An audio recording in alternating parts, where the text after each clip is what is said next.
Patong-patong na kaso ang isasampa ng pamunuan ng Itbulaga laban sa dati nilang kasamahan na si Anjo Iliana. Ito ang napag-alaman ni Christy Fermin base na rin sa kanyang sources.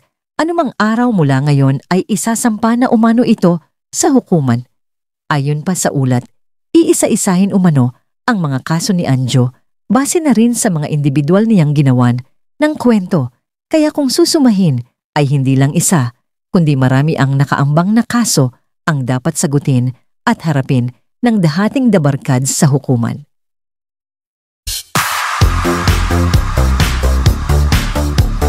Dito na tayo sa napakahalagang topic natin ngayon, yung kay Anjo Iliana. Alam mo, Romel, may nagbalita sa akin, kasado na yung mga demanda laban sa kanya ng TVJ Productions, ng Itbulaga. Pero ang alam ko, tinilad-tilad yung cyber libel, yung defamation, at saka slander. Kung sino yung lahat ng siniraan niya, merong individual na kaso laban kay Anjo. Ganun ang alam ko, ha? Ganun ang alam ko. Pero po pwede rin naman na pag-isahin na. Di ba? Oo. Ganun yun eh. Yung paano yun, nanay?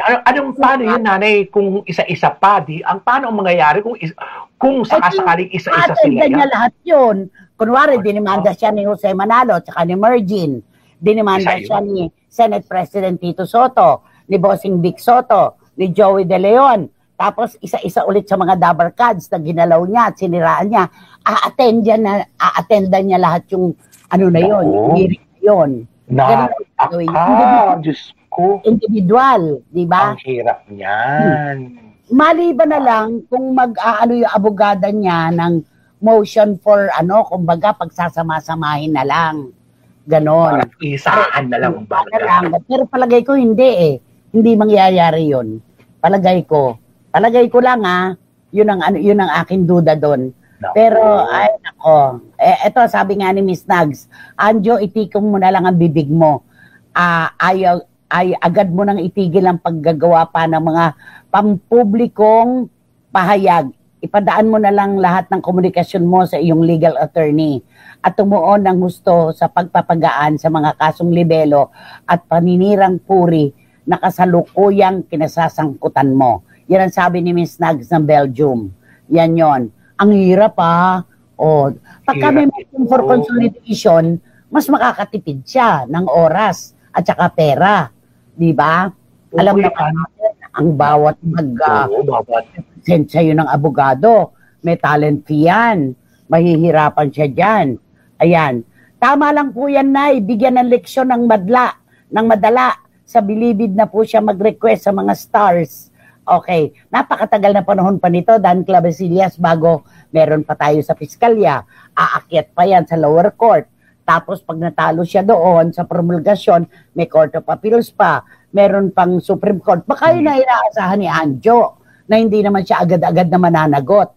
Pero Anjo, andaan mo yan. Pag individual ang binigay na sa'yo, na demanda, nakakaloka yan, di ba? Naku, eto na yung mga araw na hindi na siya magpapakatulog. No, yung mga ganitong mga ito iisip-isipin niya na kung anong susunod na mga hakbang na gagawin sa kanya ng dabarkads. Yung produksyon na sinabi niyang meron daw sindikato sa loob, panirang puri po yan, napakalinaw pa sa tubig sa batis. Okay. Sabi ni Paulo Ubalde, Nanay, sana po bago matapos ang taon, masampahan na po ng patong-patong na kaso para tuluyan na yung manahimik. Tumigil na sa pagtahol si Anjo Iliana, sabi niya. Tapos sabi ni Dan, naku Nay, dapat po pala kalembangan itong si Tutut ng 10 bell ng sabay-sabay. Ay naku, hindi siya tatablan ito. Hindi siya tatablan. Sabi ni Tita Ace ng Pet Market, binabati po kayo ng mga aso at pusa sa pet market, Nanay. Pati ang mga pets ay kinakabahan dyan kay Anjo Iliana. Ayan na, mag-aani ka na sa mga pinaggagawa mo. Ay, nako, hanggat maaga pa, palagay ko humingi ka na ng tawad. Lagot ka na niyan. Humingi na ng tawad, Tita Ace, kasi nga galing ka sa Thailand.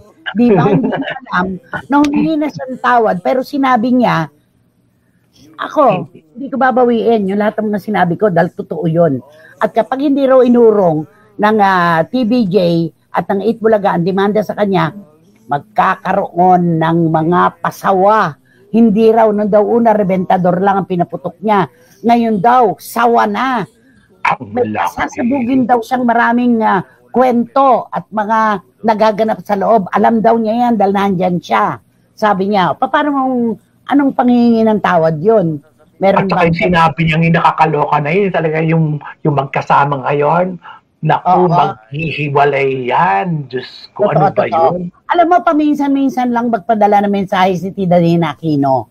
Ang sabi niya, gumawa ng multo si Anjo. Wala nang ang pera, gumawa pa ng gastos. Hindi na lang manahimik. Totoo, yung multo, kadalasan, kinatatakutan natin yan, yung sarili nating multo. Totoo yan. Alam mo, si Tita Ace, nag-vlog sa Thailand. Tama ka, Tita Ace. Masusungit talaga yung mga tindera na aso. Kasi hindi na nga marunong mag-English. No. Ginagano pa. No Manila, no Philippines. May mga ganun pa. Ang ganda ng Oo, sabi ni Toby Morabe, happy weekend po na, Kuya Romel. Kung ako sa iyo, Anjo, manahimik ka na lang.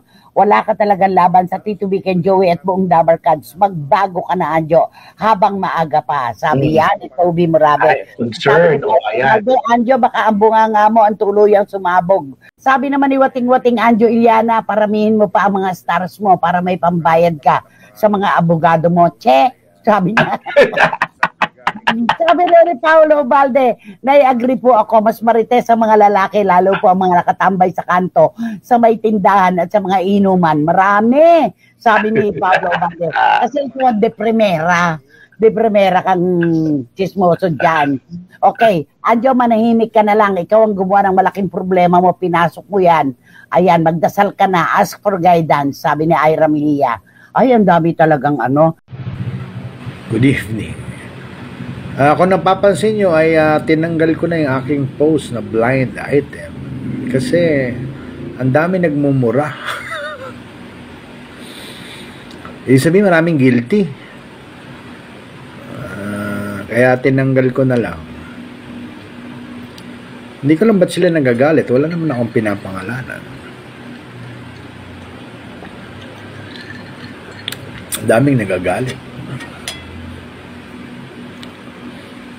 Kaya tinanggal ko na lang kasi masyadong maraming tinamaan. Ang dami nagmumura.